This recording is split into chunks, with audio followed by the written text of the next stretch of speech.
Here from Respect, from Labour, Conservative, Lib Dems. I've also seen the Socialist Workers' Party, the Communist Party of Great Britain, and I believe some anarchists. Wherever you're from, you're very welcome.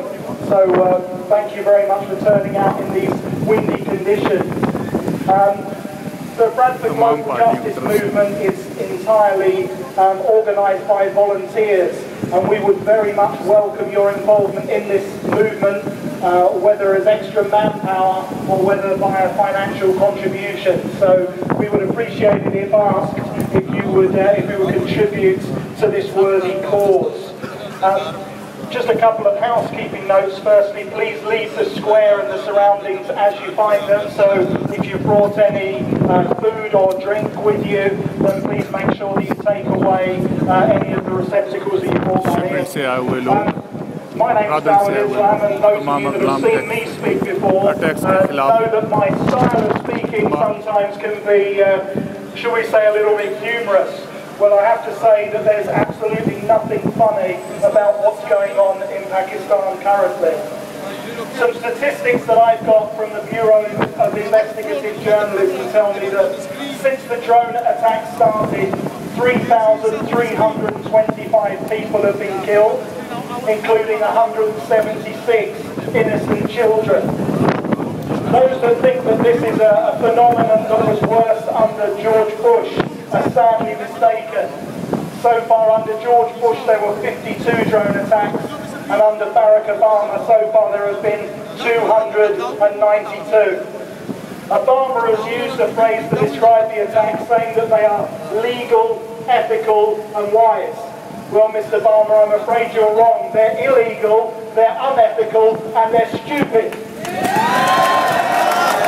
Obama की गलती के ऊपर इतने मरने वालों का एहतजाज किया जा रहा है ब्रैडफोर्ड में।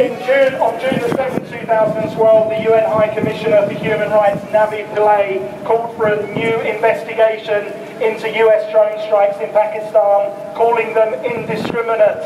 Well, we're still waiting.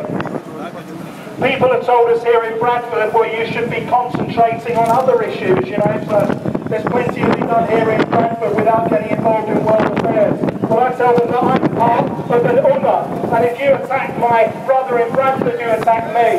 If you attack my brother in Burma, you attack me. If you attack my brother in Bahrain, you attack me. And if you attack my brother in Benghazi, you attack me. It doesn't matter where in the world it's happening. It all affects us all here in Bradford.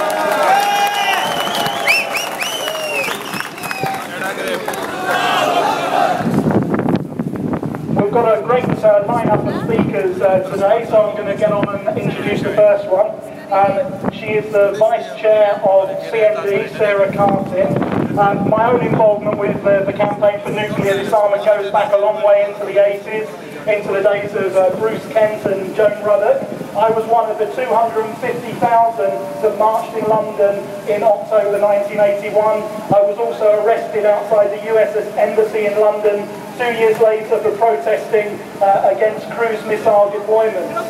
Thatcher didn't listen to us then in the same way that Blair didn't listen to us all those years later with the protest against the Iraq war. They can ignore us, but they cannot silence us. We will keep saying what's right, and each rejection makes us stronger in our resolve. As CND would say, we shall overcome, the truth will prevail. अफसोस की बात है कि पाकिस्तान में 3000 से ज़्यादा मरने वालों के ऊपर इकट्ठे वालों की तादाद कोई काबिल कदर नहीं, लेकिन फिर भी तमाम जगहों से आए हुए लोग